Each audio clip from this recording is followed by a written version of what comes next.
আল্লাহ বললেন নবী তোমার চিন্তা করতে হবে না, আমি আল্লাহ বলে দিলাম তুমি যে রাস্তা দিয়ে দিনের তরফ দিতে যাও ওই রাস্তা দিয়ে একটু আগের দিকে যাও, আমি আল্লাহ তোমার সামনে বিশাল বড় একটা গাছ এনে দেবো, ওই গাছের তলা তুমি বসে যাবে, আমি আল্লাহ তোমার গায়ে ঠান্ডা ঠান্ডা হাওয়া বাতাস লাগিয়ে দেবো। ও আমার নবী তোমার কোনো চিন্তা করতে হবে না। আল্লাহ নবী আস্তে আস্তে করে সামনের দিকে যায়, আল্লাহ নবী আস্তে আস্তে সামনে গিয়ে বিশাল বড় একটা গাছ আমার নবীর সামনে এসে গেল। আল্লাহ নবী গাছের তলায় বসে গেল, আল্লাহ নবী গাছের তলা বসে গেল, আল্লাহ নবী গাছের গুড়িটা হেলান দিয়েছেন, আল্লাহ নবী যখন হেলান দিয়েছেন আল্লাহ হুকুম হয়ে যায় ঠান্ডা ঠান্ডা হাওয়া বাতাস আমার নবীর গায়ে লাগে। আল্লাহ নবী আস্তে আস্তে আস্তে আস্তে করে ঘুমিয়ে পড়েছে।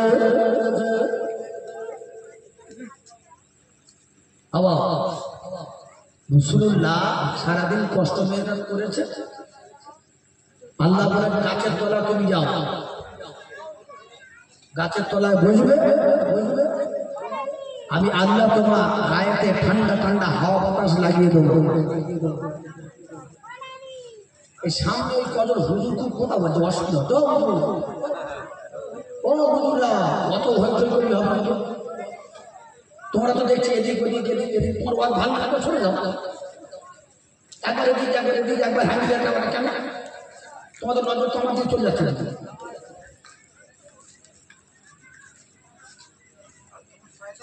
একটু জোরে চলবে না রে তুমি না রে তুমি না চলবে।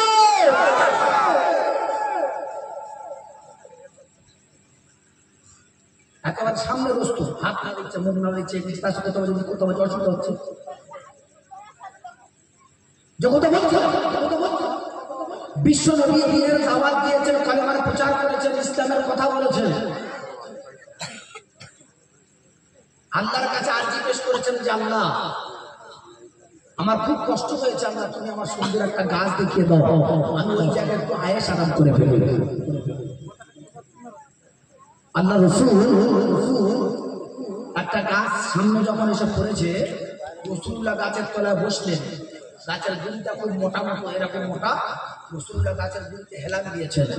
আর আল্লাহ আমার নবীকে ওয়াদা করেছিলেন যে নবী তুমি যখন গাছের তলায় বসবে আমি আল্লাহ আমার তরফ থেকে তোমার ঠান্ডা ঠান্ডা হাওয়া বাতাস তোমার গায়ে লাগিয়ে দেবো, তোমার শরীরে মজা হবে, শরীরে আরাম হবে, কোনো অসুবিধা হবে না। রাসূলুল্লাহ গাছের তলায় বসলেন, আল্লাহর হুকুম হলো ঠান্ডা ঠান্ডা হাওয়া বাতাস নবীর গায়ে লাগছে, রাসূলুল্লাহ আস্তে আস্তে করে ঘুমিয়ে পড়েছেন। রাসূলুল্লাহ আস্তে আস্তে করে ঘুমিয়ে পড়েছেন। এমত অবস্থায় রাসূলের এক দুশমন ইহুদি, একজন ইহুদি একদম বড় তরবারি নিয়ে গুটি গুটি গুটি গুটি পায় বিশ্ব নবীর সামনে দাঁড়িয়ে পড়েছে, তরবারটা উঁচু করে দিয়েছে, কে তুমি এখানে বসে আছো, তোমার বাড়ি কোথায়, তোমার আব্বার নাম কি, তোমার মায়ের নামটা কি বলো। আল্লাহ রাসূল ইহুদির তরবার দেখে রাসূলের ঘুমটা ভেঙে গেল। ইহুদি তুমি আমার আব্বার নামটা যদি জানতে চাও, আমার বাড়িটা কোথায় শুনতে চাও, তাহলে তোমার অস্ত্র তরবারটা তুমি নিচের দিকে নামিয়ে দাও, আমি তোমাকে সব কিছু বলে দেবো।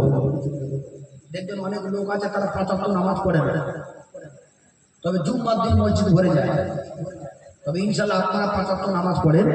তো ইমাম সাহেব যদি জুম্মার দিন মেম্বারে দাঁড়িয়ে দাঁড়িয়ে যদি একটু খোদবা দেয় না, একটু বক্তব্য দেয়, তো অনেক মুসলিম আমরা দেখেছি ঘুমিয়ে পড়ে মসজিদের ভিতরে, এদিকে কাজ হচ্ছে এদিকে কাজ হচ্ছে, সামনে ঝুঁকে যাচ্ছে, মানে কি মুসিবত, কবরের ভিতর থেকে যাবো, কবরের ভিতর থেকে যাবো। দেখবেন অনেক মুসলিম, তবে আপনাদের কথা বলবো না, আপনার ঠিক আছে।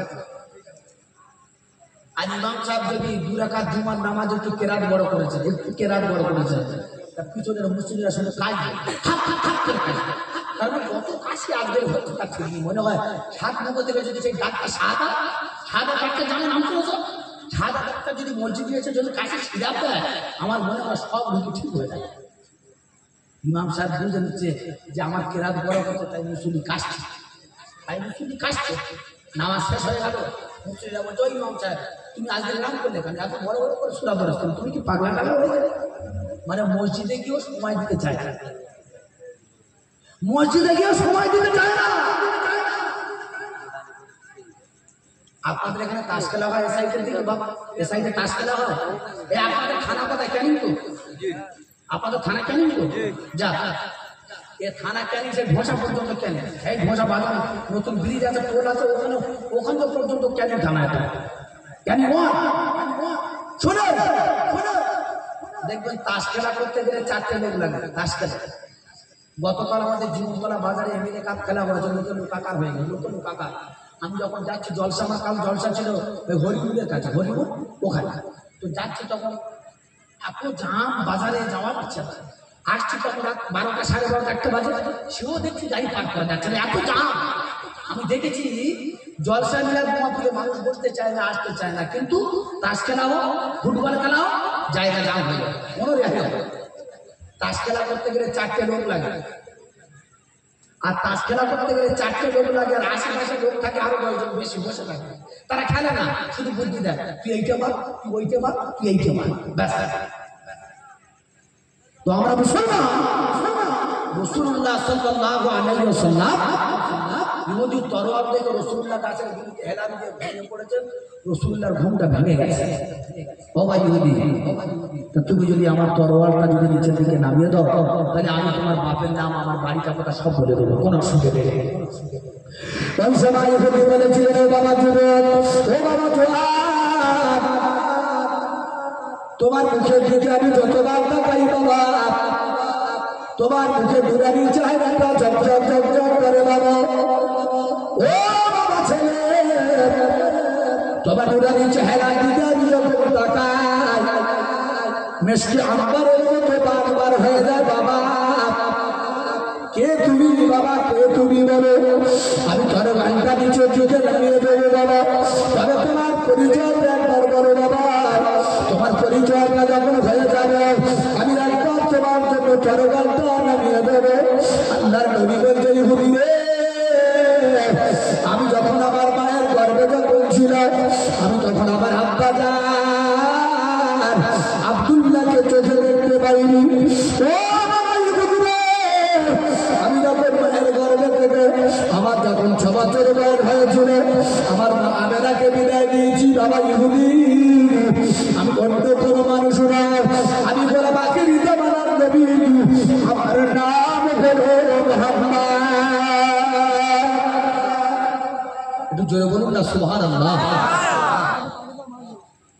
আবার এই ইহুদি তরোয়ারটা উঁচু করেছেন, আর আমার নবীকে বলছেন তোমার পরিচয়টা বলো। আমার নবী বলছেন আমার আব্বা আব্দুল্লাহ, মা আমেনা, আমি হলাম আখির জামানার নবী, আমার নাম মুহাম্মদ। আচ্ছা, আমার রাসূলুল্লাহ সত্য কথা বলেছেন না মিথ্যা কথা বলেছেন? একটু কথা বলো বাবা। মিথ্যা কথা বললো তোরা কি বাঁচার জন্য? সত্য কথা বলেছে। আচ্ছা, আমার রাসূলুল্লাহ কত বছর হায়াতে বেঁচেছিলেন কেউ জানে? আমার রাসূলুল্লাহ কত বছর জিন্দেগি বেঁচেছিল কেউ বলতে পারবে? এর ভিতরে একজন বাপ আছেন 63 বছর। খেয়াল রাখবেন, অনেক জায়গায় মানুষরা বলতে পারে না। যাক, আপনাদের দেরি হোক, কিন্তু বলছেন এটাই ভালো। কাকদ্বীপ, নামখানা, বেলপুকুর, কুলপি, উকিলের বাজার, ওদিকে জলসা হয় আলাদা মাঠে, মাঠে এরকম প্যান্ডেল 4টে-5টে এক জায়গা করলে তারপর একটা প্যান্ডেল হয়, লোক পুরো জাম হয়ে যায়, বুঝতে পারছেন না? তো একটা লোকের আমি বলছি, ও চাচা তোমার সঙ্গে আমার দেখা হলে কি বলছে? এবারে কেন আসসালামু আলাইকুম। তাও ওয়ালাইকুম আসসালাম। আচ্ছা চাচা, এই হাতের ভিতরে হাত দিয়ে কি দোয়া বলছে চাচা তুমি জানো? তোমার জানি না? তাহলে চাচাকে বলো। তা বলছে, বলে মিনহা খালাকনাকুম ওয়া ফিহা নুঈদুকুম। আচ্ছা বলুন, হাতের ভিতরে হাত দিয়ে কি এই দোয়া বলে? আমি বলছি চাচা তুমি জ্যান্ত লোকের কবর শোয়াকে চলে যায়? বলছে হুজুর তোমার ওয়াজটা ভালো লাগছে বলে সামনে এসছি, তবে আর আমি সামনে থাকবো না, আমি পিছন দিকে চলে যাচ্ছি। চাচা তোমার পায়ে ধরে তুমি সামনে থাকো, তোমার কিচ্ছু ধরবো না। তবে অনেক জায়গায় বলতে পারেন, তবে আপনারা বলছেন আমার খুব ভালো লাগে। রাসূলুল্লাহ 63 বছর বেঁচে ছিল। কত বছর? কোন কেতাবে আছে? তাজুল ইসলাম। আমি কেতাবের হাওয়ালা দিচ্ছি আপনাদের কাছে। তাজুল ইসলাম, তাতে লিখেছেন রাসূলুল্লাহ 63 বছর হায়াতে জিন্দেগি বেঁচে ছিল। এক সেকেন্ডের জন্য কোনো মানুষের সঙ্গে মিথ্যা কথা বলেনি। রাসূল বলছে, দেখো আমার আব্বা আব্দুল্লাহ, আমার মা আমেনা, আমি হলাম আখিরি জামানার নবী, আমার নাম মুহাম্মদ সাল্লাল্লাহু আলাইহি ওয়াসাল্লাম। ব্যাস আমার কথার পরে চলেরা যুবকেরা, আমার বাবুল খারাপ নবীরা, ওই সময় আল্লাহর নবী যখন এই পরিচয়টা দিলেন, ইহুদি তখন এত রাগারাগ হয়ে যায়। ইহুদি বলছে, আব্দুল্লাহর বাবা মুহাম্মদ, আমরা শুনেছি আব্দুল্লাহর বাবা মুহাম্মদ সে একজন বড় মস্ত বড় জাদুকর, আজকে আমরা জীবনে তার চোখে দেখি না। তুমি কি কোরআনের দাওয়াত দিতে যাও, তুমি কি নামাজের কথা বলতে যাও। আল্লাহর নবী বলছে ভাই তুমি, আমি রাসূলুল্লাহ কোরআনের দাওয়াত দিতে যাই, আমি রাসূলুল্লাহ কোরআনের দাওয়াত দিতে যাই। আল্লাহর নবী যখন এই কথা বললেন, ইহুদি তখন বললেন আব্দুল্লাহর বেটা, আমার হাতে এটা কি, তুমি কি দেখতে পাচ্ছ বলো। আল্লাহর নবী বলছে ইহুদি, ওটা বলে একটা বড় অস্ত্র, বড় তরোয়াল। ইহুদি বলছে মুহাম্মদ, তরোয়াল দিয়ে কি করার কাজ হয় তোমার কি জানা আছে। আল্লাহর নবী বলছে ভাই ইহুদি, তরোয়াল দিয়ে মানুষকে জবাই করে দেওয়া হয়। ইহুদি তখন বলছে আব্দুল্লাহর বেটা মুহাম্মদ, তাহলে তুমি আছো একটা, আমি আছি একা, আমার হাতে একটা তরোয়াল রয়েছে। এ আব্দুল্লাহর বেটা মুহাম্মদ, আজকে তোর বোঝার কোনো রাস্তা নাই। দেখো দেখো, আমার এই তরোয়াল দিয়ে তোমাকে আজকে শহীদ করে দেওয়া হবে, আজকে তোমাকে জবাই করে দেওয়া হবে, তোমার কোনো বাঁচার কোনো রাস্তা নাই। এ আমার বাবাজিরা ভাইরা, আল্লাহর নবী ওই সময় বলেছিলেন এ ভাই নবী তুমি শোনো, রাসূলুল্লাহ তোমার তরোয়াল দেখে আমি ভয় করি না, ভয় করি না। তুমি আমার জবাই করা তো দূরের কথা, আমাকে শহীদ করা তো দূরের কথা, আমার গায়ে একটা পশম পর্যন্ত ক্ষতি করতে পারবি না। ওরে ভাই বুঝি রে, তরোয়ালের হাত থেকে যদি বাঁচাবার যদি কেউ হয়, আমার আল্লাহ পাক আমাকে বাঁচিয়ে দেবে। আর একটু জোরে বলা যাবে না, একটু জোরে বলা যাবে না।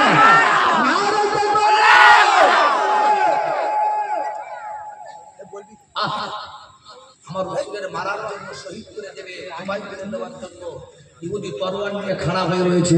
আমাদের বলতে এত বড় বুকের পাটা, তুই আমার জবাই করে দিতে এসেছি। দেখ আমি তোর তরোয়াল দেখে ভয় করি না, কারণ আমার গায়ের একটা পশম পর্যন্ত তোর ক্ষতি করার হুকুম নেই। তোর তরোয়ালের হাত থেকে বাঁচাবার যদি কেউ হয়, আল্লাহ আমাকে হেফাজত করবে, আমিও ভয় করি না। ওরে আমার গোপালপুরে জলে রাজবে কেন, ওরে আমার গোপালপুরে মা বোন খালারা, ওই সময় ইহুদিয়া জোরাগারি নিয়ে বলছে মুহাম্মদ, তাহলে তুমি তৈরি হয়ে যাও, তোমার আল্লাহ কি করে বাঁচায় আমি দেখবো। আল্লাহ কাকে বলে, আল্লাহ কিরকম আমি দেখবো, কেমন করে বাঁচায়। আমার হাতে তরোয়াল রয়েছে, তোমার গর্দানটাকে কেটে দেবে। আমার আল্লাহ পাক নবীর সংবাদ দিয়ে বললেন কুল ইন্নামা আনা বাশারুন মিসলুকুম ইউহা ইলাইয়া। আমার আল্লাহ বলে ও নবী, আমি কুরআন পীরের প্রতি ওহী নাযিল করি না, আমি কোন মাওলানা কোন মুফতির প্রতি ওহী নাযিল করি না। ওরে আমার নবী, আমি আল্লাহ তোমার জন্য খাস করে ওহী নাযিল করি। তবে আমি আল্লাহ তোমার জন্য বলে দিলাম নবী, ওই তোমার তরোয়াল নিয়ে যখন গর্দানের কাছে চলে যাবে, আমি আল্লাহ ওই ইহুদির মাথা থেকে পা পর্যন্ত গোটা ভূমিকম্পের মধ্যে টলমল চালু করে দেবে। ও নবী তুমি শোনো, ইহুদির তরোয়াল দেখে ভয় পাবে না, পাবে না। ইহুদি আস্তে আস্তে করে তরোয়ালটা নিয়ে আল্লাহ নবীর গর্দানের কাছে পৌঁছে গেল। আমার আল্লাহ ওই ইহুদির মাথা থেকে পা পর্যন্ত ভূমিকম্পের মধ্যে টলমল টলমল চালু হয়ে গেল।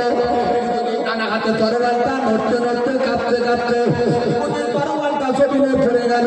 জমিনে যখন পড়ে যায়, বিশ্বনবী তো আর নবী, নবী আমার তরোয়ালটা রাসূলুল্লাহ তুলে নিলেন। আল্লাহ নবী তুলে নিয়ে বলছে ভাই ইহুদি, তোমার তরোয়ালটা তো আমার হাতে এসে গেল। ও ভাই ইহুদি রে, এবারে কে বাঁচাবে একবার বলো, আর বলো।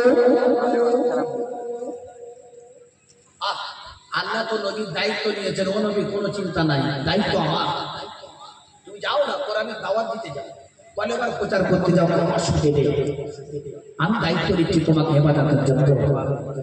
ইহুদি যখন মুসলিম গর্দানের কাছে তোর তরোয়াল নিয়ে গিয়েছে, করতে করতে তরোয়ালটা হাত থেকে জমিনে পড়ে গেছে। বিশ্ব নবী, দয়ার নবী, এতিম নবী, আমার মাহারা নবী বাঁচা सकता है मेरे हाथ से। গোস্তানি করেছিলে, হ্যাঁ মোহাম্মদ তোমার অনুপ করবো, তোমার জবাই করবো, তোমার তাই করবো, ঠিক আছে, তোমার তরোয়াল তোমার কাছে, এবার আমার হাত থেকে তোমার কে বাঁচাবে বলো। সোনার মালিকেরা রে,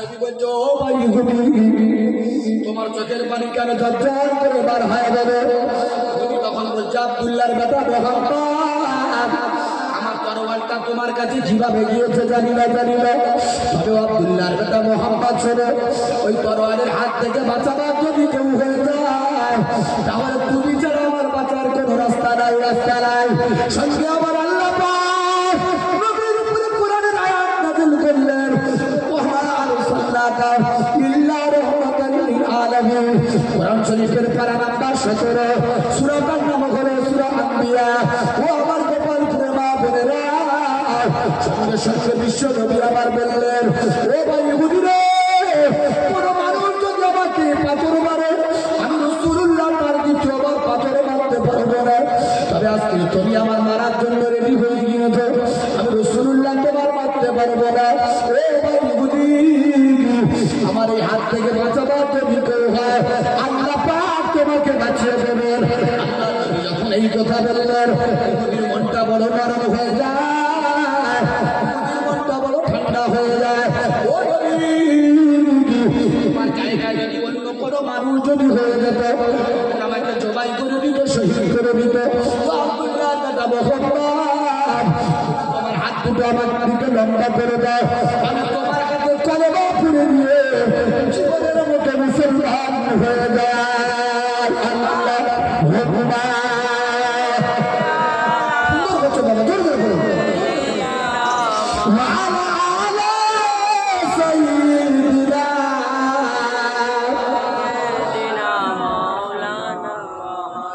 হে রাসূল হে নবী তোমায় ভালোবাসি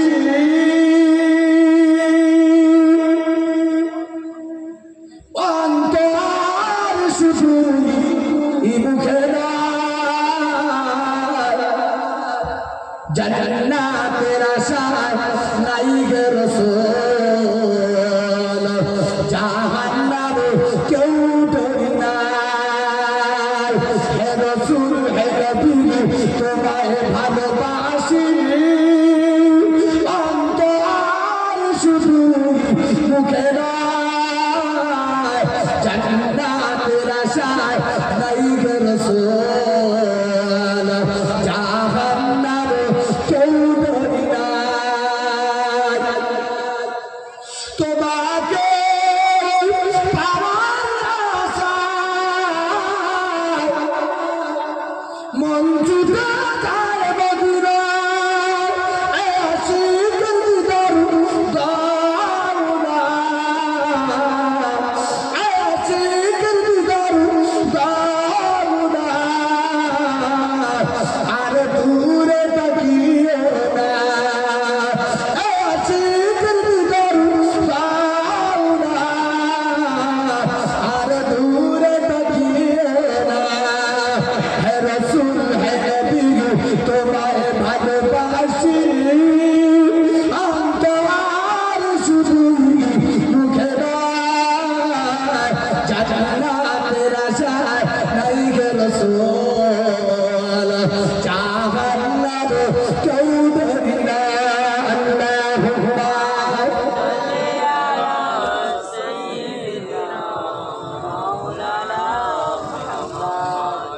وعلى آل سيدنا একটা কথা বলি আপনাদের দুটো ছেলে একটা মাধ্যমিক পাশের ছেলে আর একটা ওয়ান পাশের ছেলে এখন মাধ্যমিক পাশের ছেলেটা খুব চালাক আর ওয়ান পাশের ছেলেটা হেউড়ু দেখবেন এখনকার মেয়েদের কাছে এইরকম বড় বড় মোবাইল এইরকম বড় বড় শুধু সারা রাত সারাদিন এই দেখে হাত কোনোদিন বন্ধ দেয় না কলে যাচ্ছে হ্যাঁ আনাজ দিচ্ছে হ্যাঁ পানি আনতে যাচ্ছে হ্যাঁ চুলে রান্না করছে হ্যাঁ মানে হ্যালো ছাড়া আর কোনো গল্প নেই এইরকম বড় বড় মোবাইল শুধু সারা দিয়ে এই আরো করে বলছে দেখবেন আইগুলো নিয়ে কটা পালাচ্ছে যাদের বিয়ে হয়নি আইগুলো বলবে আইগুলো নিয়ে কটা পালাচ্ছে বল খবর নিয়ে দেখবেন 3-4 ছেলে মেয়ের মা সে পালাচ্ছে আমি বলি বাস্তব কথা বলছি 3-4-5টা ছেলের মা গো পালাচ্ছে এই ফাতেমার মা, তোর হাতে অত ফোন কেন না? তুই সব ফোন নিয়ে ঘুরিস কেন? ওই ফাতেমা, তোর ফাতেমার বাপের কাছে তো ফোন আমরা একদিন দেখিনি, তোর কাছে কেন? ফাতেমার মা কি বলে যাবে না? ফাতেমার মা বলছে, ফাতেমার মা বলছে ফোন চালাবে। ও তো হেউ, ও তো গাড়ি দিয়ে মেলো করে, নাল করে, ও নাকে থেকে শিখবি বাড়া, ও চোখে থেকে পিছতে বাড়া, ও কি ফোন চালাবে? তার মানে বউ স্বামীর কতটা ছোট করছে দেখছে।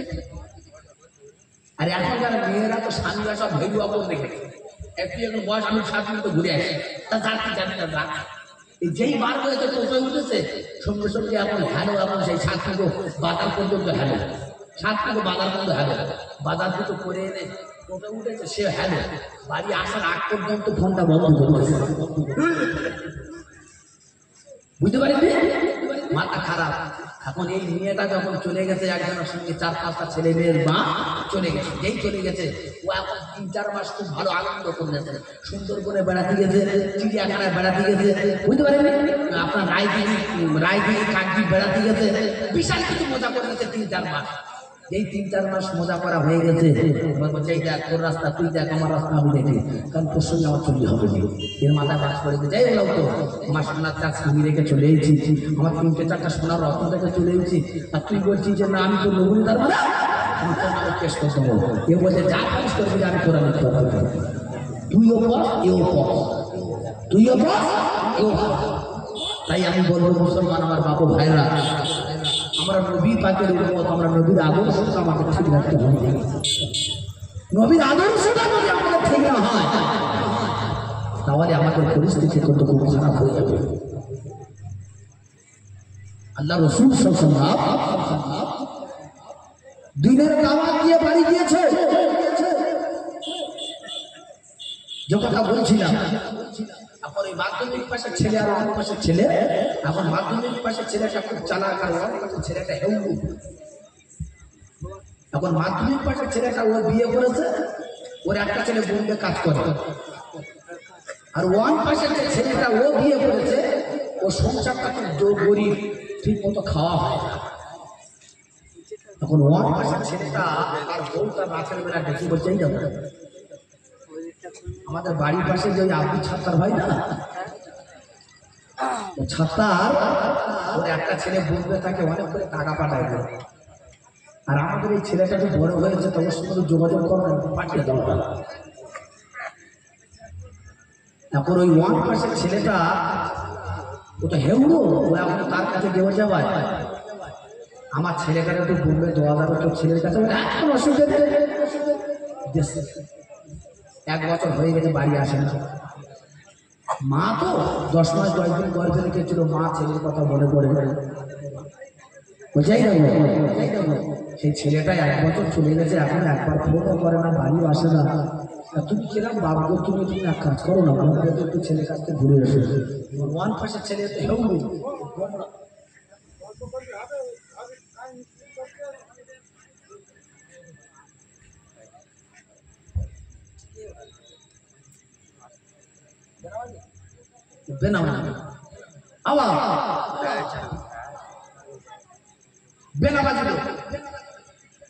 কালকে এক জায়গায় ওয়াজ করতে গেছি, বলছে এই হুজুরের আওয়াজ খুব জোর হচ্ছিল, 10টা ঘুরিয়ে দাবি তোর 10 কাজ করে যাবে, তোর কাজ ফেটে যায়, তোমার কি ওরাও করছে না? বলছে হুজুর ঠিক আছে। এই একজন লোক বসে বলছে কি এটা বোনায় ভুল মানে, যদিও পাঞ্জাবি জামা গায়ে টুপি মাথায়, এটা কাপড়ের কোনো জড়িয়ে আছে কিনা মতো, ওই 40-50 টাকা দামের কাপড় জড়িয়ে। যে কথা বলছিলাম, আমরা নবীর উম্মত, আমাদের নামাজ কালাম যদি আমরা না পড়ি, জলসা কেউ লাভ নেই, আর জলসা টাকা দিয়ে কোনো লাভ নেই। আমার রাসূলুল্লাহ দিনের জন্য, কোরআনের জন্য, নামাজের জন্য তায়েফের ময়দানে বেঈমানদের হাতে বেহুশ হয়ে গিয়েছেন, রাসূলের দাঁত মোবারক শহীদ করে দিয়েছিল। আল্লাহ নবী মুহাম্মদ রাসূলুল্লাহ দিনের দাওয়াত দিয়ে বাড়ি চলে গেলেন। বাড়িতে চলে যাওয়ার পরে হযরত আয়েশা সিদ্দিকাকে বললেন, হে বিবি আয়েশা, আমার আজকে বড় শরীরে বড় কষ্ট হয়েছে, হে বিবি আয়েশা তুমি আজকে আমার শরীরটা একটু মর্দন করে দাও। আল্লাহ নবীর বিবি আয়েশা বললেন, ইয়া রাসূলুল্লাহ, ইয়া হাবিবাল্লাহ, আজকে আমি বুঝতে পেরেছি আপনার শরীরে বড় কষ্ট হয়েছে। ইয়া রাসূলুল্লাহ, হাবিবাল্লাহ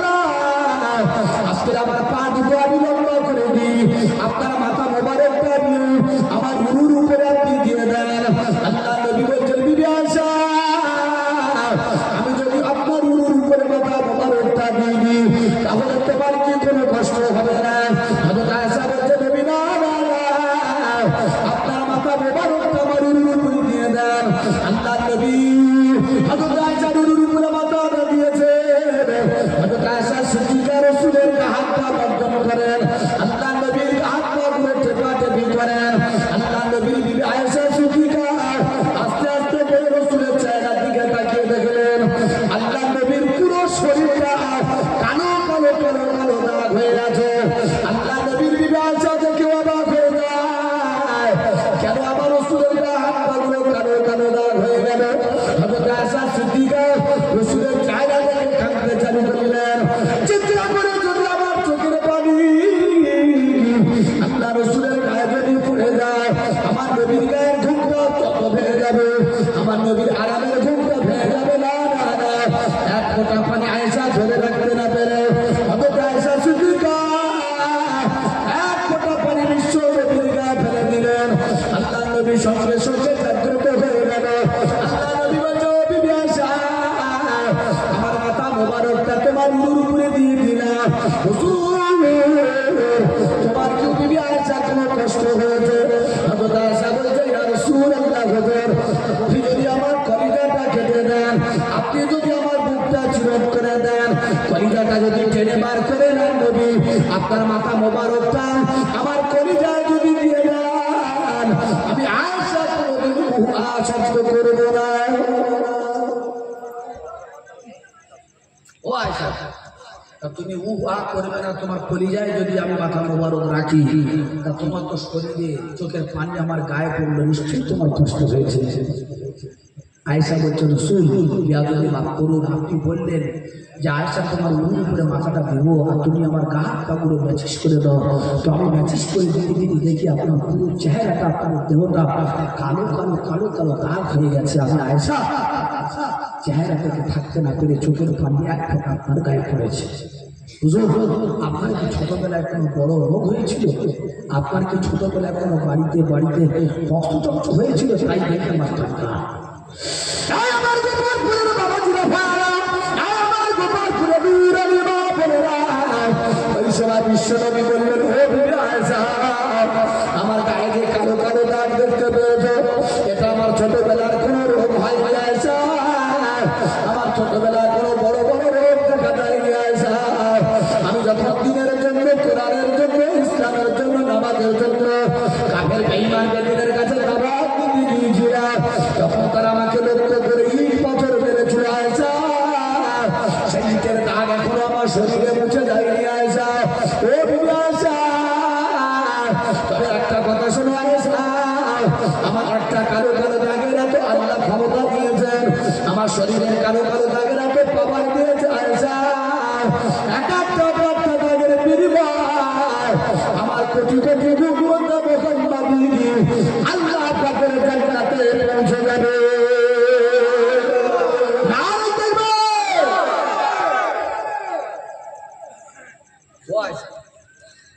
আমার এক একটা কালো কালো দাগের বিনিময় আমার কোটি কোটি মুহাম্মাদি তারা আল্লাহর জান্নাতে পৌঁছে যাবে এক একটা দাগের ওসিলা করে। আমার দিনের দাওয়াত, কলেমার দাওয়াত বেঈমানদের কাছে গিয়েছিলাম, তারা আমাকে মেরে দেওয়ার জন্য প্ল্যান করে নিয়েছিল। আল্লাহ রাসূলকে কায়েতের ময়দানে বেহুশ করে দেওয়া হলো। আবু জেহেল বলছে, ভক্ত মুরিদারা, এই মোহাম্মদ মরে না, তোরা বলছিস মারা গেছে, এটা ঠিক, তবে এক কাজ কর, মোহাম্মদের নাকটা চিতে ধরতে দেখি 5 মিনিট, যদি চিতে ধরি, যদি নড়ে তাহলে অবস্থা খারাপ। কতটা রাসূলের উপরে প্রেসার করেছেন দেখে। আল্লাহ আমার নবীকে বলছেন, নবী তোমার চিন্তা নাই, নাসরুন মিনাল্লাহ ওয়া ফাতহুন কারীম, আল্লাহ তোমার বিপদ আপদ যেখানে দেখা দেবে আমি আল্লাহ তোমাকে সহযোগিতা করব, উপকার করব, কেউ ক্ষতি করবে না। আমার বাবাজিরা, আমার ভাইরা, ওই সময় দেখা যায় আল্লাহ নবী নবী ইহুদিরা যখন তাকে মারা মারে, আল্লাহ নবী বড় অবাক হয়ে যায়। তাহলে আমি কি দিনের প্রচার বন্ধ করে দেবো? না না না না না। আবু জেহেল ওমরকে ডাকলেন, ওমর, তুমি কি মুহাম্মাদের জবাই করে দিতে পারবে? ওমর বলছে, আবু জেহেল, নিশ্চয় আমি পারবো। ওমর বড় একটা তরবারি নিয়েছেন, আল্লাহ নবী জবাই করতে পারবে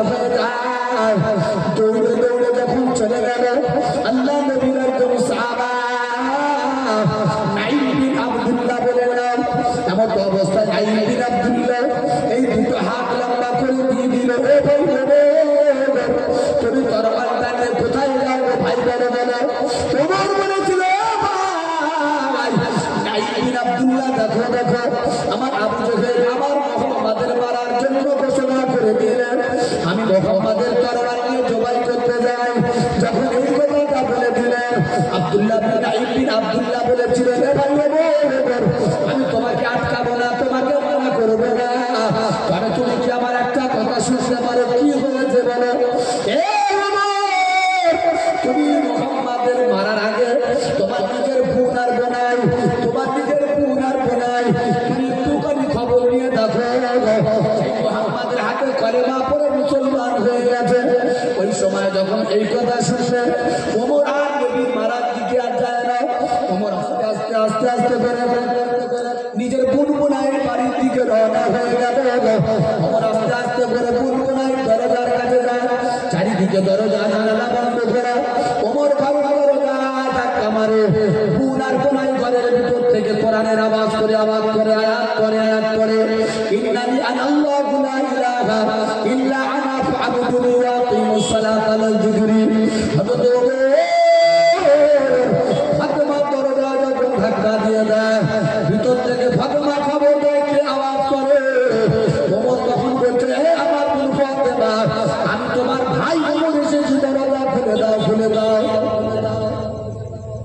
দরজা খুলে দাও, আমি তোমার ভাই ওমর এসেছি। যেই বললে ওই সময় বোন আর বোনাই এত আগায় রেখে গিয়েছে, মাথা খারাপ, কে খবর দিতে মনে হয় আমাদের আর বাঁচাবে না, মনে হয় আমাদের আর বাঁচাবে না, শেষ করে দেবে।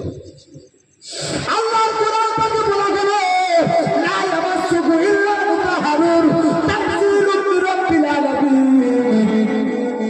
ইন্নাহু লাকুরআনুন কারীম ফি কিতাবিন মাকনুন লা ইয়ামাসসুহু ইল্লা মুতাহহারুন তানজিলুম মির রাব্বিল আলামিন। আপনি কোরআন পড়তে যাবেন, কোরআন বিনা ওযুতে কোরআন ধরা যাবে না, আল্লাহর ওযুকে না কোনদিন অপবিত্র অবস্থায় ধরা যাবে না। ফাতেমা চিন্তা করে আমি যদি কোনো দরজা খুলে দিই আমার কোরআনটা হয়তো আল্লাহর কোরআনটা আমার ভাই বেয়াদবি করবে, এমন অবস্থায় কোরআনটা ঘরের আড়াল করে গোপন করে দিল। সঙ্গে সঙ্গে ফাতেমা দরজা খুলে দিল, সঙ্গে সঙ্গে ওমর দরজা খুলে ভিতরে প্রবেশ করলেন। ওনাকে এত মারামারে ফাতেমা ওমরের পা দুটো জড়িয়ে ধরল, ও আমার ভাই ওমর কেন আমার স্বামীরা তো অত্যাচার করো ভাই, ফাতেমা আমাকে আঘাত করো আমাকে আঘাত করো। সঙ্গে সঙ্গে ওমর নিজের বোনাইকে ছেড়ে দিয়ে নিজের বোন ফাতেমাকে আঘাত করতে লাগলেন। ফাতেমা বলছে ভাই ওমর মায়া হয় না, মায়া হয় না, মায়ের স্তন দুধ পান করেছিল, আমি সেই মায়ের স্তনটা দুধ পান করেছিলাম, ও ভাই ওমর তোমার আমার থেকে মায়া হয় না। বলছে ফাতেমা তুমি বলো বলো স্বামী স্ত্রী ঘরের ভিতরে গুনগুন করে কি আওয়াজ করেছিলে বলো। ফাতেমা তখন বলছে ভাই ওমর আমরা কোনো কিতাব না পড়ে আমরা আল্লাহর দিতে কোরআন মাজিদ আমরা তেলাওয়াত করেছিলাম। আরে কি জোরে বলা যাবে না বাবা, কি জোরে হবে না? না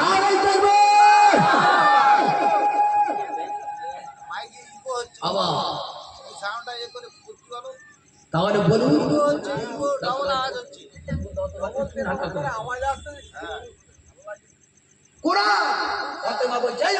তুমি আমার ভাই হতে পারো, আমরা বাঁচতে চাই না, আমরা মরতে চাই, তবে একটা কথা মাথায় রাখতে হবে আমরা আল্লাহর কিন্তু কিতাব কোরআন শরীফ আমরা তেলাওয়াত করেছিলাম, আমরা তোমাকে ভয় করি না। কোরআন কিরকম আমাকে একটু দেখা, আমি একটু দেখি, একটু দেখি, একটু হালকা করে শুনে, খুব বেশি হালকা মাইকটা সেটিং হচ্ছে অসুবিধা নেই, হালকা করে শুনে আমার বাপ ভালো করে লক্ষ্য করুন। ফাতেমা তখন বলছে ভাই ওমর কোরআন তোমার বাপের কিতাব নয়, কোরআন আমার বাপের কিতাব নয়, তুমি এখন নাপাক অপবিত্র, তোমার জন্য শর্ত হলো গোসল করতে হবে, ওযু করতে হবে, তারপরে কোরআন দেখাবো, কারণ লা ইয়ামাসসুহু ইল্লাল মুতাহহারুন, কোরআন শরীফ বিনা ওযুতে ধরা যাবে না। ওমর তখন বলছে ফাতেমা এত মারা মারলাম, এত কিছু করলাম, এখনো পর্যন্ত বলছি দেখানো যাবে না, কি আমলের ভিতরে আছে? বলে হ্যাঁ দেখানো যাবে, তুমি গোসল করে আসতে হবে। সোনার মানিকের আমার বাবা জিরাফা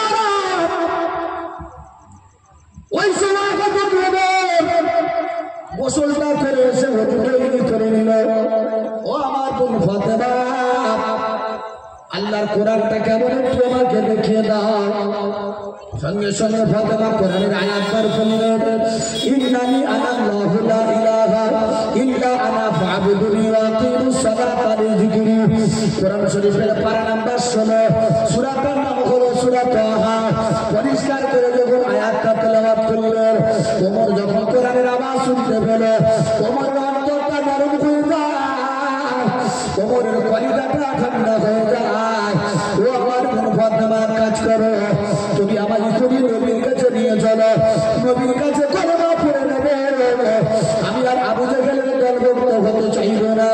আল্লাহর নবীর কাছে ওমর যখন গুটি গুটি পায়ে চলে যায়, আল্লাহর নবী সাহাবাদেরকে নিয়ে বসে আছে। সাহাবারা বলতে, ইয়া রাসূলুল্লাহ, হাবিবাল্লাহ, আপনার চির দুশমন ওমর আপনার দিকে আসে। ইয়া রাসূলুল্লাহ, ইয়া হাবিবাল্লাহ, আপনি একটুখানি গোপন ভাবে লুকিয়ে যান, ওমর আপনাকে মেরে দিতে পারে, চেষ্টা করবে, শেষ করে দিতে পারে। আল্লাহ নবী বললেন, তোমরা আমার নবীকে আমার কাছে আসতে দাও, খবরদার তবে তোমরা ওমরকে আমার কাছে আসতে মানা করো না। রসুল বলছেন, এই সাহাবারা, তোমরা বলছো ওমর চির শত্রু, আমার জবাই করতে আসছে না, খবরদার বলে দিলাম, তোমরা যেন ওমরকে আটকাবে না, ওমর আমার কাছে আসতে দাও। আল্লাহ পাক আমাকে বলে দিয়েছে, নবী তোমার হাতে ওমর কলেমা পড়ে বায়াত হয়ে যাবে। চলে বলুন সুবহানাল্লাহ। আস্তে আস্তে করে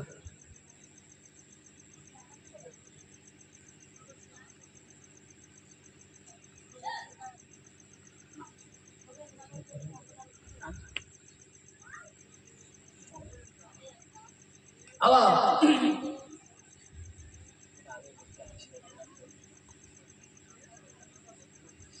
এবার দরুদ আল্লাহ, দরুদ শরীফ আল্লাহ,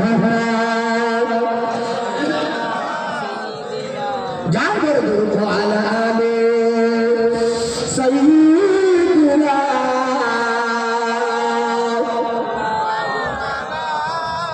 পূর্ণিমার এই চন্দ্র জলে মা আমিনার কোলে আর আদর করে চুমা দেয় মা ছেলেরই কপালে। 6 বছরের শিশু সন্তান নবী মুহাম্মদ আর মায়ের কোলে শুয়ে আছেন যেন সোনার চাঁদ। আল্লাহুম্মা সাল্লি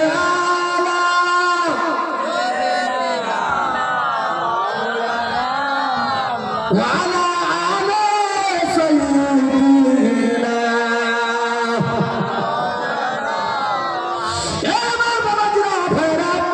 আমি যে কথা আপনাদের কাছে বলতে চেয়েছিলাম, আল্লাহ নবী বলছে, আমার সাহাবারা, ওমরকে আমার কাছে আসতে দাও, তোমরা যেন আটকে দিও না। আল্লাহ নবী ওমরের কাছে, নবীর কাছে গেলেন, ইয়া রাসূলুল্লাহ, হাবিবাল্লাহ, আপনি আপনার হাত দুটো আমার দিকে লম্বা করুন, আমি আপনার হাতে কলেমা পড়ে নিয়ে জীবনের মতো বায়াত হয়ে মুসলমান হয়ে যাবেন। ইয়া রাসূলুল্লাহ, হুজুর, আমি আপনার সঙ্গে কলেমা পড়ার দিনের দাওয়াত আমি আমার তৈরি হয়ে যাবে। আমি ওমর আর থাকতে চাই না রাসূল, আমি আপনার সঙ্গে দিনের দাওয়াত, কোরআনের দাওয়াত দিতে রেডি হয়ে যাব। আমি বিন্দু পরিমাণ আর গোপন ভাবে থাকতে চাই না। আপনার হক আপনি হলেন সত্য নবী। খবরটা আবু জাহেলের কানে পৌঁছে দেওয়া হলো।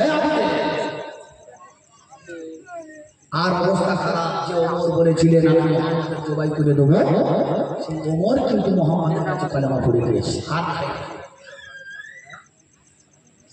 আবু জাহেল চিন্তা করতে চাইতো না, যে নবী মারতে যাচ্ছে সে নবীর সঙ্গে হয়ে যাচ্ছে। মানে আমি আবু জাহেল কি করতে পারি? আবু জাহেল নিজে নিজে একটা ফন্দি তৈরি করলে, আমি যদি মুহাম্মাদের যদি মারি, তো আমি আবু জাহেল আমি নিজেই মুহাম্মাদকে জবাই করে দেবো, অন্যথায় কেউ পারবে না। আমার আল্লাহ আবু জাহেলকে বলছে, আবু জাহেল, তোর এত বড় পাওয়ার কে দিয়েছে? তুই আমার নবী মারার জন্য প্ল্যান তৈরি করেছে, কি করে মারবি? দেখা যাক, তুই তৈরি হয়ে যা। আবু জাহেল তখন কি করেছে, আমার রাসূলুল্লাহ প্রত্যেক দিন রাত 12টার পরে একটা নামাজ পড়তে যায়, যে নামাজটা হলো তাহাজ্জুদের নামাজ। আমরা অনেকেই পড়ি, অনেকেই পড়ি না। তাহাজ্জুদের নামাজ বাবা বিশাল নেকি, অনন্ত সওয়াব। গভীর অন্ধকার, গভীর রাতে আল্লাহর কাছে চাওয়া। আমার আল্লাহ বলবে, আল্লাহ আজকের বিবি ছেড়ে, ছেলে মেয়ে ছেড়ে, বিছানার ছেড়ে দুটো হাত গভীর রাতে তুলেছে। গভীর রাতে চাওয়া আল্লাহ কবুল করে। রাসূলুল্লাহ কি করেছে? রাত 12টার পরে প্রত্যেকদিন কাবা শরীফে তাহাজ্জুদের নামাজ পড়তে যেত। তো আবু জেহেল চিন্তা করলো, আমি মুহাম্মাদের আমি নিজেই মারবো, কেউ মারতে পারবে না। প্ল্যানটা কি হলো? আবু জেহেলের বাড়ির সামনে যে রাস্তা আছে, ওই রাস্তা দিয়ে রাসূলকে যেতে হতো।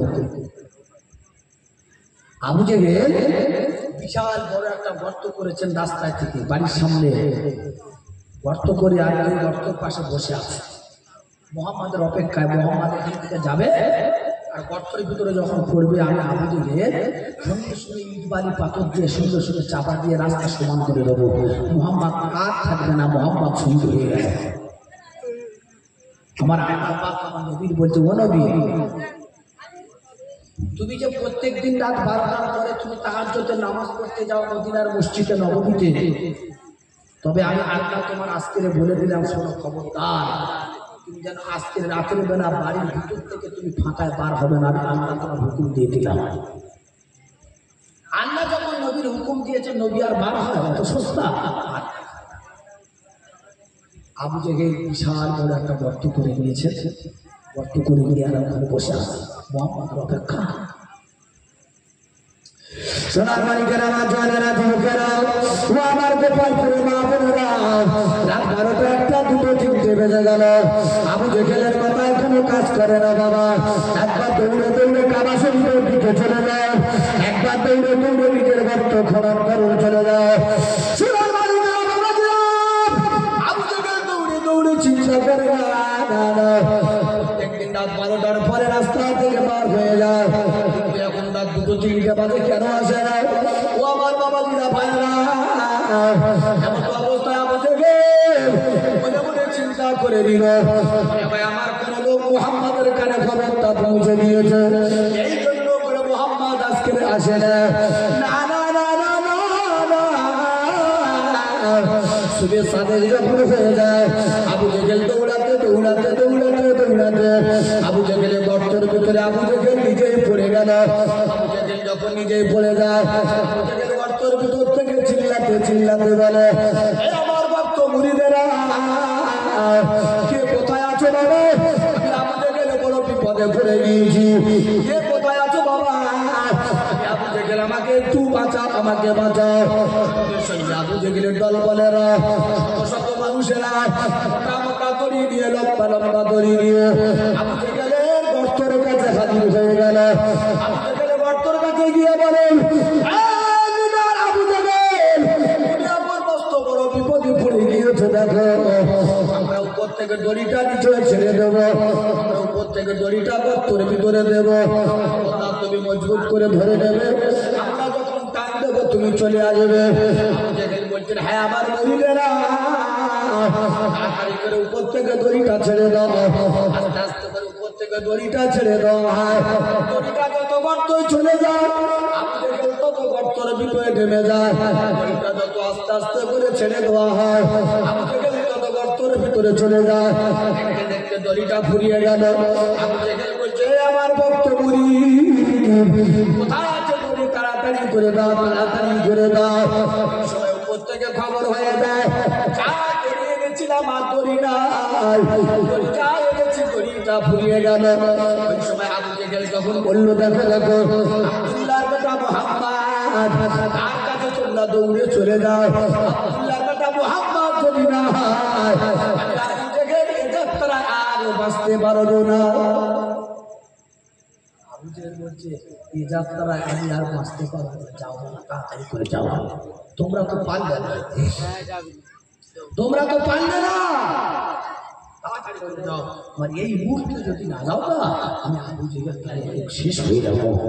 বিশ্ব নবী, দয়াল নবী, এতিম নবী, মহান নবী আমার কানার কাছে পৌঁছে গেল খবর, ইয়া রাসূলুল্লাহ, হাবিবাল্লাহ, চলুন।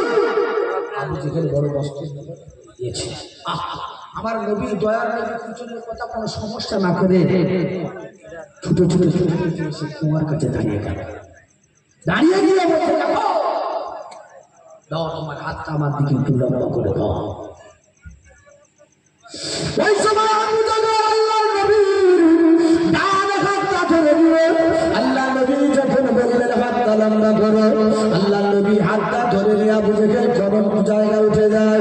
কুয়ার থেকে যখন রক্ত উঠে গেল, আবু জেহেল আমার নবীর দিকে তাকিয়ে বলছেন, এ মাতা মোটা মুহাম্মদ, তুমি এত মস্ত বড় জাদুকর আমার জানা ছিল না। কারণ আমার সাথে সাথে ভক্ত মুরিদেরা আমাকে বাঁচাতে পারলো না, আর তুমি আমার হাত দিতে বললে হাতটা দিয়ে দিলা। তুমি এত বড় মস্ত বড় জাদুকর আমার জানা নাই। আল্লাহ নবী বলছে, আবু জেহেল, আমি কোনোদিন মস্ত বড় জাদুকর হতে পারি না। আমি আল্লাহ নবী, আমি বারহাত আল্লাহ নবী, আমি এক নম্বর নবী, আমার কোনো সন্দেহ নাই। আমার সন্দেহ নাই, আমি জাদুকর নয় গো। আমার আল্লাহ আমার নবীকে মস্ত বড় আল্লাহর নবী করে পাঠিয়ে দিয়েছে। সেই নবীর উম্মত আমরা আজকে এসেছি বাবা। আপনারা এই গোপালপুরের এলাকার অনেক মামুন প্যান্ডেলের ভিতরে আছেন। আমার ভাইয়েরা, আপনারা এই জলসার জান্নাতের বাগানে এসে বসেছেন। খবরদার, আমি আপনাদের পায়ে ধরে বলবো, বাপ, আমার নবী যেমন বেঈমানি বুদ্ধি নাসারার কাছে দিনের জন্য, নামাজের জন্য, কোরআনের জন্য যেমন হেঁটেছেন গিয়েছেন, খবরদার আমরাও ওরকম ঠিক ততই।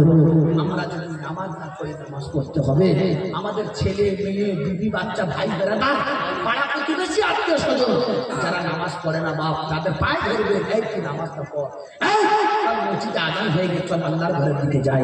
আল্লাহ আপনার তো সব আপনার চলে গেছে। আজকের মসজিদে 5 ওয়াক্ত আজান হচ্ছে বাবা, মুসল্লি নেই। 5 ওয়াক্ত আজান হচ্ছে মসজিদে, আজান হচ্ছে কিন্তু কোনো মুসল্লি নেই। কেন কেন? শুধু জুম্মার দিন মসজিদে ভরপুর হবো, বিশাল কিছু লোক এসেছে, আর জুম্মার যাওয়ার পরে আর 5 ওয়াক্ত নামাজ জোহর বলুন, আসর বলুন, মাগরিব এশা বলুন, আর লোক নেই। কেন? ইমাম সাহেব, মুয়াজ্জিন আর দুটো মুসল্লি আছে, আর কেউ নেই। খবরদার, আপনার স্ত্রী যদি নামাজ না পড়ে তাদের নামাজের কথা বলো। আল্লাহ রাসূল বলেছেন, মুরু আওলাদুকুম বিসসালাহ ওয়াহুম ইবনাউ সাবআ সিনিন। তোমার ছেলে মেয়েদের কাছে তোমরা নামাজের কথা বলো। নামাজ পড়, নামাজ যদি না পড়িস তোর ভাত বন্ধ হয়ে যাবে। একদিন নামাজ পড়, নামাজ যদি না পড়িস তোর ঘরে উঠতে দেবো না। রাসূল এরকম হুকুম করেছে।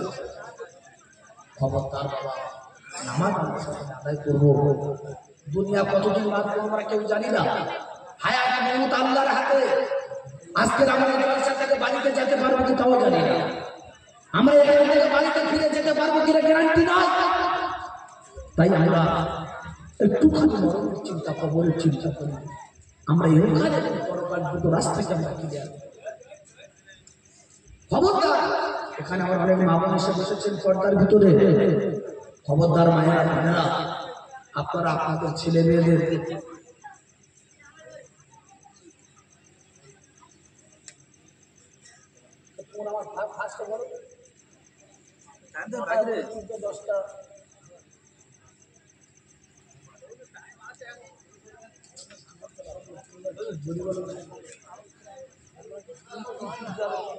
দুরূদ শরীফ আল্লাহু আকবার।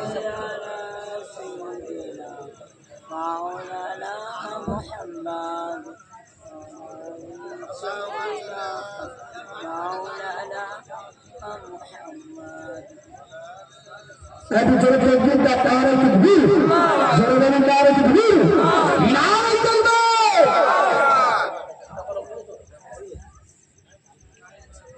Birani চালতে যাবে, কন্ট্রোলে চালতে লাগবে।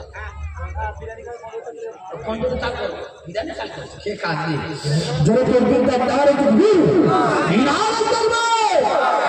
আল্লাহ, আমি নেমে যাব বাবা, 12টা বাজতে চলেছে। আমার পরে আপনাদের সকলের প্রাণ প্রিয় হাফেজ সাহেব হুজুর এসেছেন, এইখানে চলে আসবেন।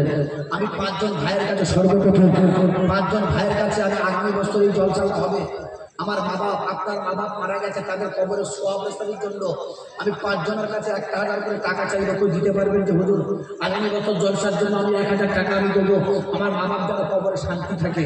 আছেন 5 জন ভাইয়ের কাছে দাবি করেছি 1,000 করে টাকা দিতে পারবেন কেউ?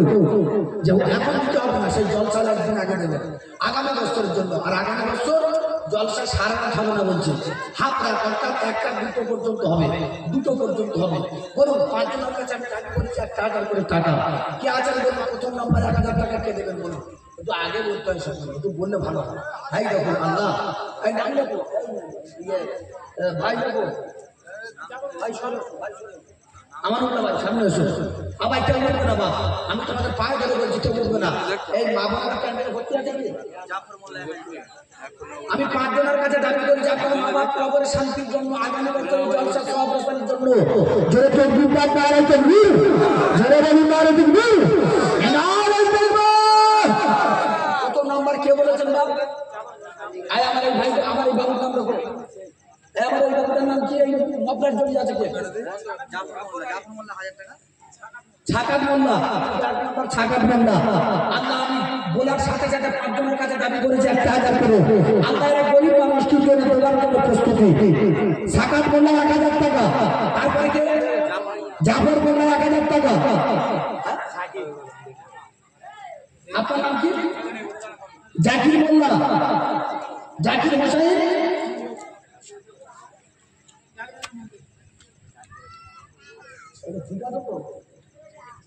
জাকির হোসেন 1,000 টাকা।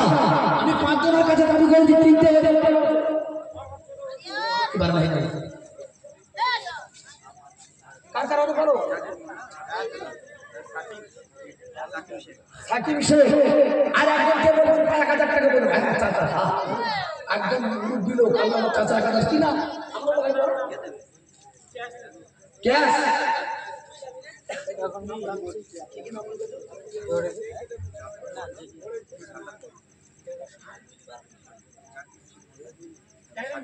আচ্ছা আরেকজন 5 জন কে দিচ্ছে? এটা আমার চাচা আসছে, বুঝে নাও। তকবীর দাও, নারে তকবীর, এই জোরে বলো নারে তকবীর, নারে তকবীর। আল্লাহ চাচা নগদ বাড়ি চাই, নগদ দিয়ে চলে যান, আল্লাহ কবুল করুন। সকল ভাগ করুন আল্লাহুম্মা আমিন। আয়াবার আল্লাহ, এই গোপালপুরের বাবা দিলা ভাইরা মা বলেরা আল্লাহর এত দাবি, আল্লাহ পাক আমি বুঝতে পারি আল্লাহ। হ্যাঁ আল্লাহ, আমি আগামী বছর জলসার জন্য মা বাপ মারা গেছে তাদের জন্য 1,000 করে টাকা আমি দাবি করেছি আল্লাহ। আল্লাহ 1,000 করে টাকা 5 জন মিলে নিয়েছে আল্লাহ।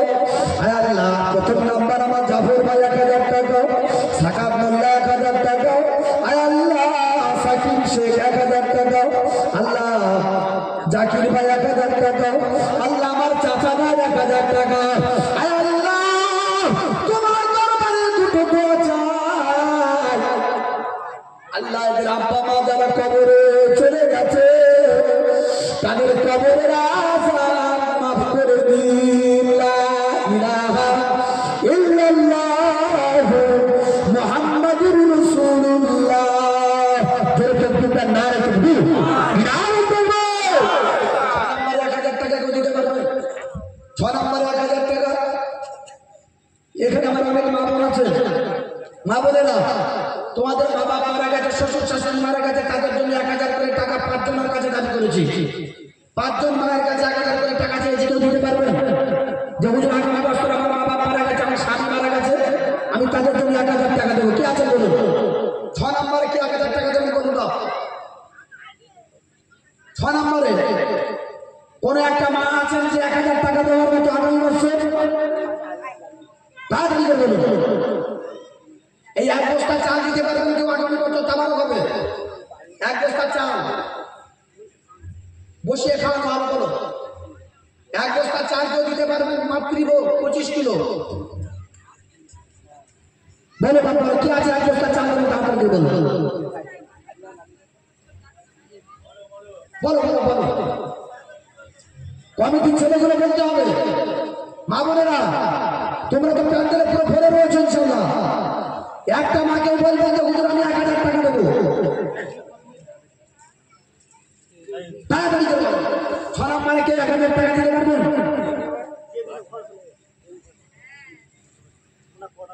বলো, এক বস্তা চাল কেউ আছেন এর ভিতরে?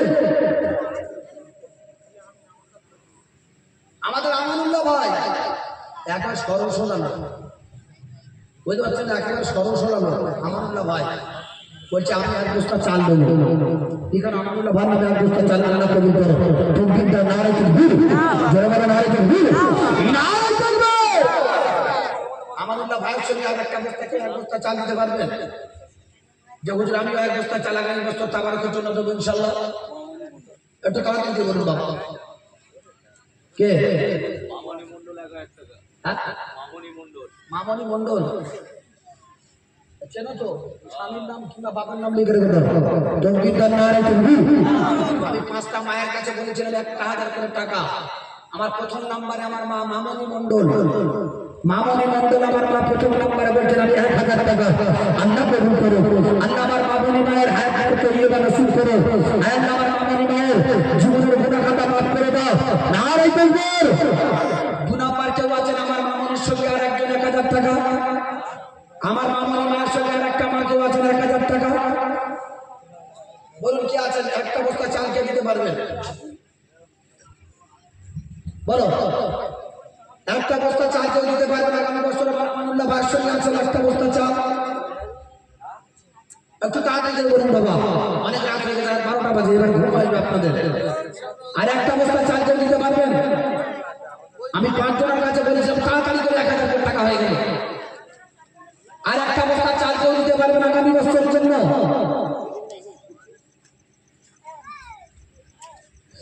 আমি কি করিলাম এই দুনিয়াতে আসিয়া, চিন্তা করে দেখো মন ভাবিয়া। আমি কি করিলাম এই দুনিয়াতে আসিয়া, চিন্তা করে দেখো মন ভাবিয়া। আমি আপনি যখন মারা যাব গরম পানি করিয়া, উত্তর দক্ষিণ দিয়া। আমি কি করিলাম এই দুনিয়াতে আসিয়া, চিন্তা করে দেখো মন ভাবিয়া। আল্লাহ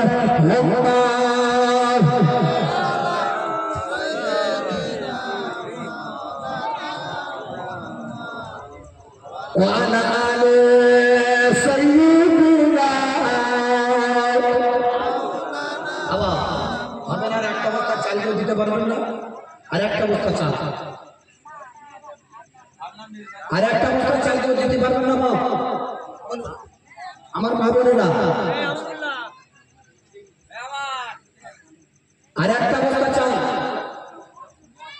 রহমাতুল্লাহ মোল্লা, আমার চাচা যান রহমাতুল্লাহ মোল্লা, তিনি বলছেন আমি আগামী বছর ইসলামী সওয়াবের জন্য আমি এক বস্তা চাল আল্লাহ কবুল করুন। করে দেবেন নারে তাকবীর, জয় বলুন নারে তাকবীর, নারে তাকবীর। আল্লাহ কবুল করুন। 2 বস্তা হলো।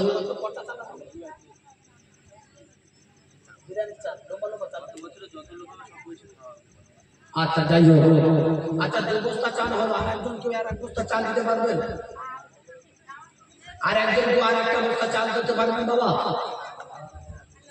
ও মা বোনেরা, আমি তো 5টা মায়ের কাছে বলেছিলাম 1000 টাকা। একটা মা মামনি, আর কেউ আর একজন হবে না 1000 টাকা? আর কেউ দিতে পারবেন না আমার 1000 টাকা? বলুন বাবা, বলুন কি দেবেন বাপ? চাল দেবেন? বাবা তোমার নাম কি?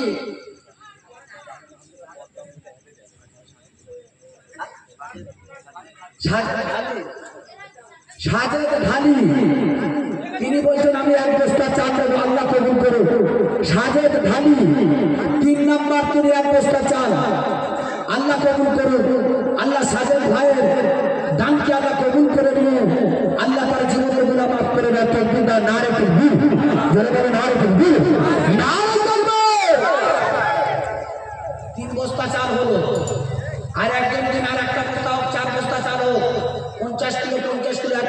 কবুল হবে। আর একজন এক বস্তা চাল দিতে পারবেন? 25 কিলো চাল মাতৃ গো, ও চাল খুব ভালো বিরিয়ানি হবে, ভালো রান্না হবে, সব জায়গায় খাবার কিন্তু জলসা এখন ওই হচ্ছে। আর একজন কেউ দিতে পারবেন এক বস্তা চাল? একটু তাড়াতাড়ি করে বলবো, তাড়াতাড়ি বলবো, একটু তাড়াতাড়ি। আরো পাবো না, তোমাদের মা বাপ সব জ্যান্ত আছে, কেউ করে যায়নি, শুধু ওই মামনি বাড়ি একজনের কাছে আর কারণে। আর একটা মামন 1000 টাকা হবে না? আমাদের শরীফ আল্লাহুম্মা সাল্লি আলা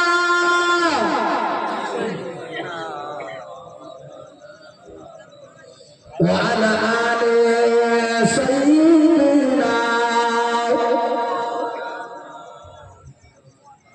সকলে একটু দাঁড়িয়ে যান, বিশ্ব নবীর সাথে সালাম করবো। ধনিয়া নবী সকলের বারো থেকে ঠান্ডা থেকে আপনারা বসে বসে হাত পা সব যন্ত্রণা করছেন। সকলে দাঁড়িয়ে যান, মা বোনেরা সকলে দাঁড়িয়ে যান, বিশ্ব নবীর সাথে সালাম করবো। ধনিয়া নবী